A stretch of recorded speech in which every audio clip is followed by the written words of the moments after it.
Hello viewers, this is Muskan and I'm here to discuss with you the chapter called, the name called International Relation, which means IR. ठीक है, मैं आज this is my first class, ये मेरी पहली class है और मैं होप करती हूँ कि आपको पसंद आई होगी और मुझे आप सपोर्ट करोगे.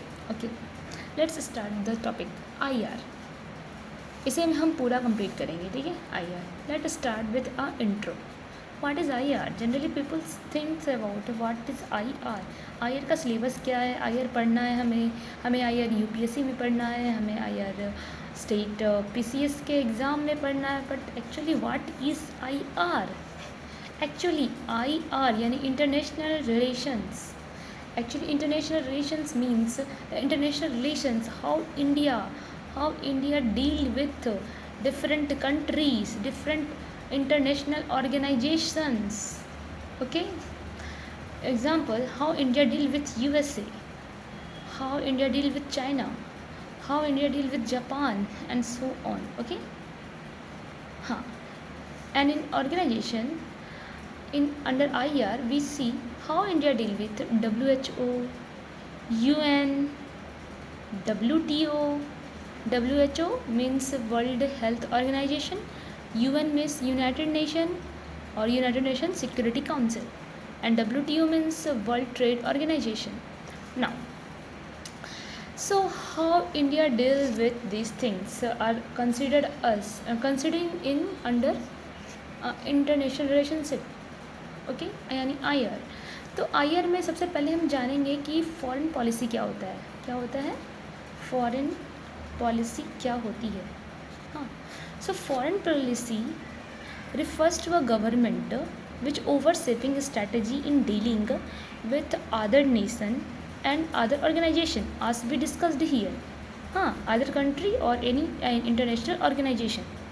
Now अब हम देखेंगे कि कोई स्टेट मतलब कोई स्टेट सर्व कर रहा है गाइड टू द स्टेट. यहाँ पे स्टेट का मतलब है कोई कंट्री. ठीक है, अब स्टेट कैसे डील कर रहा है दूसरे कंट्री से. हाँ, कैसे वो उसका एरिना, कैसे उसका व्यू किसी दूसरे कंट्री पर रिफ्लेक्ट कर रहा है, चाहे वो खुद की कंपेरेटिवली हो या दूसरे कंट्री के कंपेरेटिवली हो या फिर किसी तीसरे के कंट्री के कंपेरेटिवली हो. ठीक है, तो हम फॉरेन पॉलिसी दो तरह की होती है. फॉरेन पॉलिसी एक होती है आइडियलिस्टिक, जिसको हम कहते हैं आइडियलिज्म.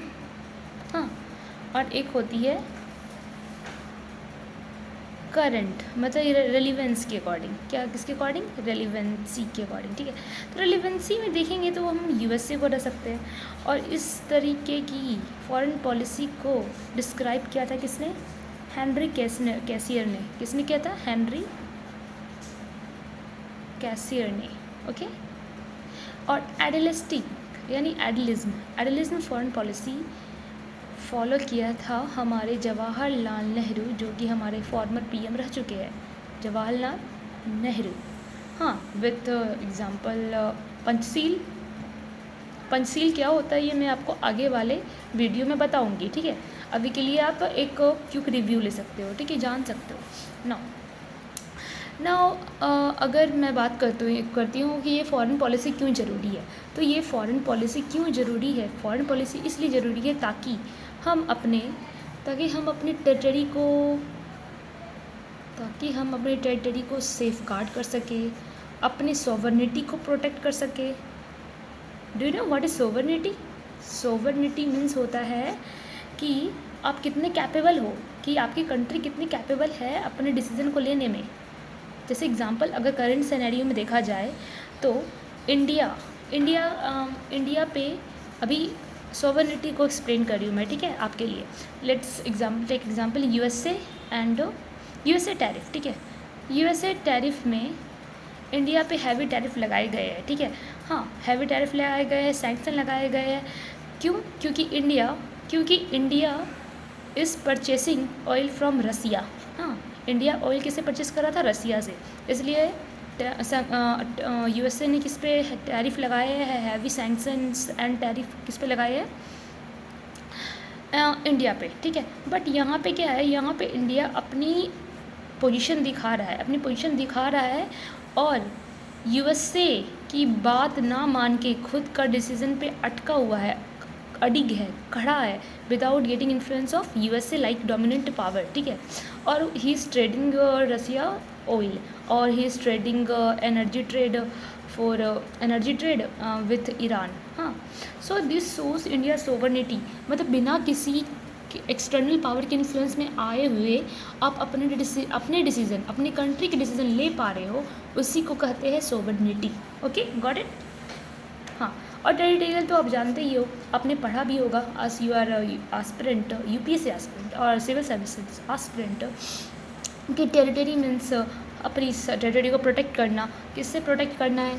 तो प्रोटेक्ट करना है हमें टेररिज्म से, एंटी डंपिंग लाइक स्टेप्स से, जैसे एग्जांपल हमारा चाइना करता है। हाँ, डेप्ट ट्रैप से, या फिर बोल सकते हैं कि ट्रैफिकिंग से, एंड सो।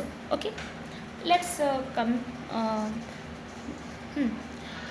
ओके, अब हम जानेंगे फॉरेन पॉलिसी हमारी हो गई, ठीक है। फॉरेन पॉलिसी को बरकरार रखने के लिए हमने क्या सीखा अभी तक?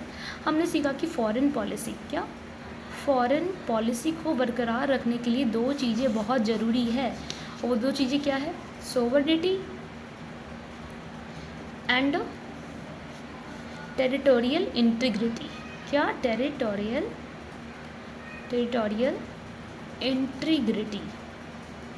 Integrity. Okay, so now just example, take example of this, ठीक है।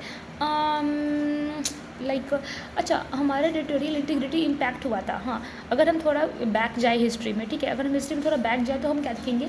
हम देखेंगे कि some policies like subsidiary alliances, right. Subsidiary alliance जो था हमारा 18th सेंचुरी में आया था, ठीक है। It threaten our territorial integrity. How? वो क्या करता था सब्सिडरी अलायंस के अंदर? वो मतलब प्रोविंशियल टेरिटरी लेके उसे अपने काबू में करने की कोशिश करता था, ठीक है, which can threat Indian integrity. Okay, हाँ। और नेक्स्ट इज़ चाइना डेप्ट ट्रैप पॉलिसी, ठीक है। और जो चाइना अभी जो कर रहा है, चाइना डेप्ट ट्रैप पॉलिसी जो है, ठीक है, जो कि उसने श्रीलंका, है ना, श्रीलंका या मॉरिशियस जैसे कंट्री पे लगाया है, ठीक है, जिसके थ्रू वो इन टेरिटरीज़ के मतलब लैंड को हथियाना चाहता है, कब्जाना चाहता है, उनके राइट्स को हटाना चाहता है, ठीक है। It will affect, so that's why in foreign policy the two main element are sovereignty and territorial integrity. Okay, now the core objective of this foreign policy is adopted by any state is to secure its core interest. Okay, so as we define these two, let's move. Okay, now let's move to the what is Indian foreign policy. This is a normal foreign policy, but how we see this in respective to India. How India deal with its foreign policy. So India's foreign policy reflect aspiration of our people. Okay, it's on our aspiration of people and challenge in our time, ठीक है। अगर हम देखा जाए तो बहुत सारे diplomats थे, तो बहुत सारे डिप्लोमेट्स, चाहे वो महात्मा गांधी हो, हाँ, या फिर अभी के एस जयशंकर हो, ठीक है, वो सब लोग इंडियन फॉरेन पॉलिसी को मेंटेन किए हुए हैं। हाँ, चाहे उस टाइम्स के जैसे महात्मा गांधी ने उस टाइम के माउंटबेटन या फिर विंस्टन चर्चिल से अपनी आज़ादी की घोषणा करवाई थी, है ना। हाँ, with having good foreign policy, है ना, तभी तो हमें इंडिपेंडेंस मिला था। जैसे अभी अगर करंट सिनेरियो में देखा जाए तो एस जयशंकर अभी यहाँ पे को एग्जिस्ट कर रहे हैं सोवरेनिटी के साथ, ठीक है। वो फॉरेन पॉलिसी को पीसफुली को एग्जिस्ट करते हैं। कैसे एग्जिस्ट करते हैं? पीसफुली को एग्जिस्ट करते हैं with motto of multi alignment. Okay, अब मल्टी अलाइनमेंट क्या होता है ये आपको मैं आगे के वीडियोस में बताऊंगी, ठीक है। हड़बड़ाना नहीं है, बकाना नहीं है। Okay, let's move. और एक मैं बात आपको और बोलना चाहूँगी कि ये फॉरेन पॉलिसी में 3 मेन इंपॉर्टेंट पिलर्स है। Okay, let's study about the 3 pillars. Okay, ये जो फॉरेन पॉलिसी है ना, जो हमने फॉरेन पॉलिसी की आपको definition the, It generally for India it work on 3S principle. Okay, then now the question is, what is 3S principle? The first S is represent to a space for strategic autonomy, and the second S is for strength, and the third S is for stability.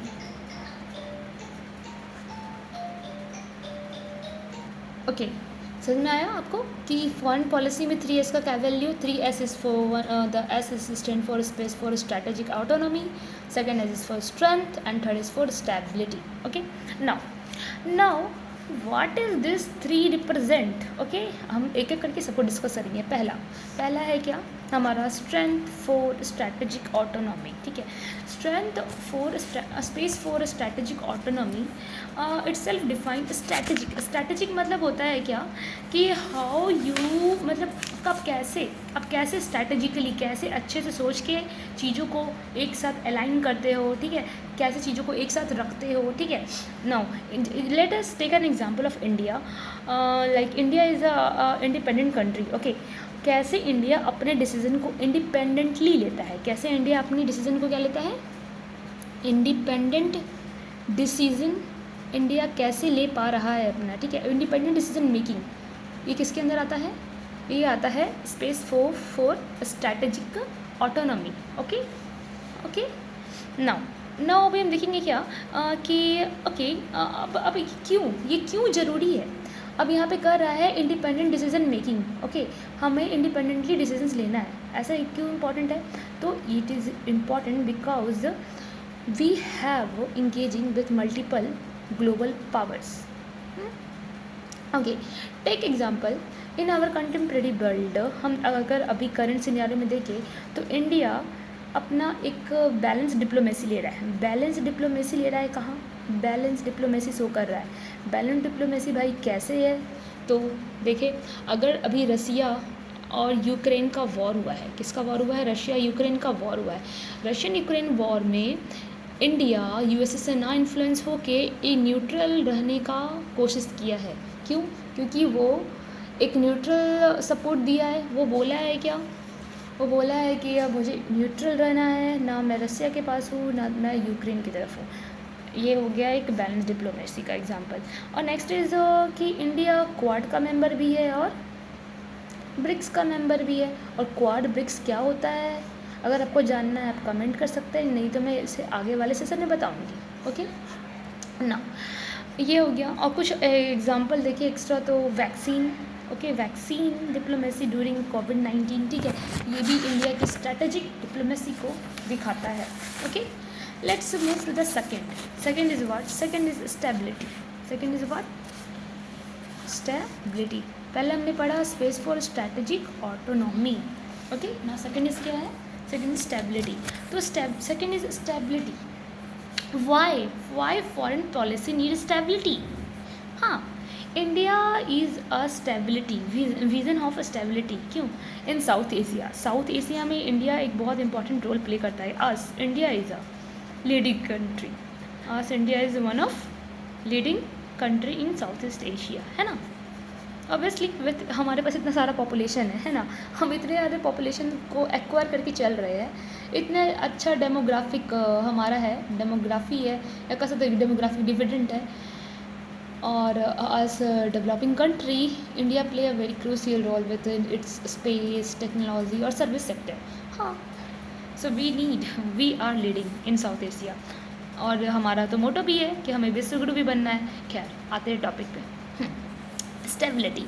So stability in south. अच्छा, अब stability क्यों चाहिए? तो stability हमें south Asia में तो चाहिए ही, साथ साथ हमें इंडो पैसिफिक ओशियन में भी चाहिए. ओके, इंडो पैसिफिक कहाँ हो गया? नीचे इंडिया, या जैसे मान लीजिए ये इंडिया है, ये क्या है हमारा?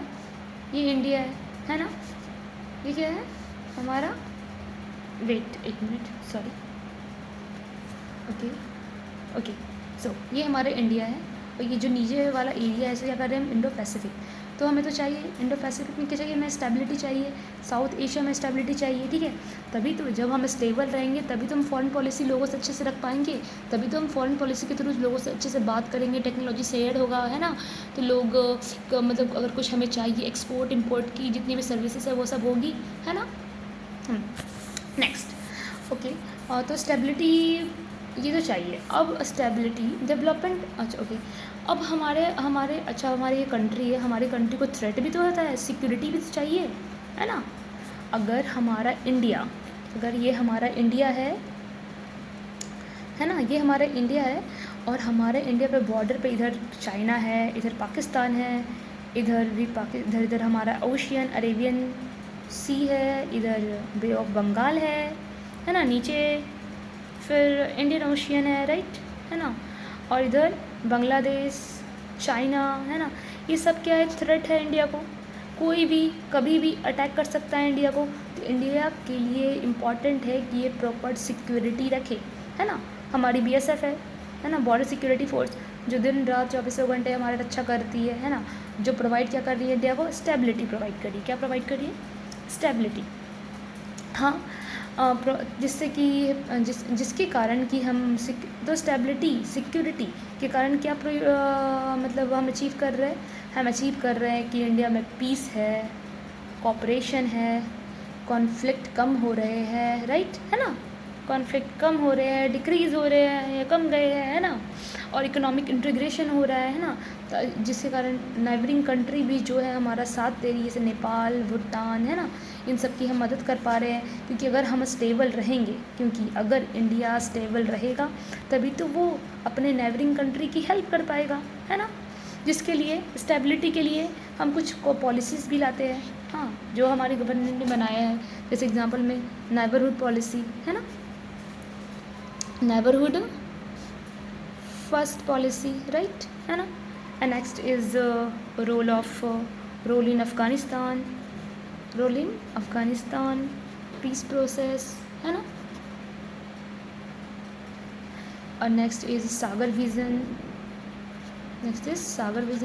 अब ये सागर विज़न क्या है, अगर ये सब की अब डिटेल वीडियो जाते हैं तो मैं इसे आगे वाले लेक्चर्स में बताऊंगी, बट अभी के लिए इतना ही, ठीक है।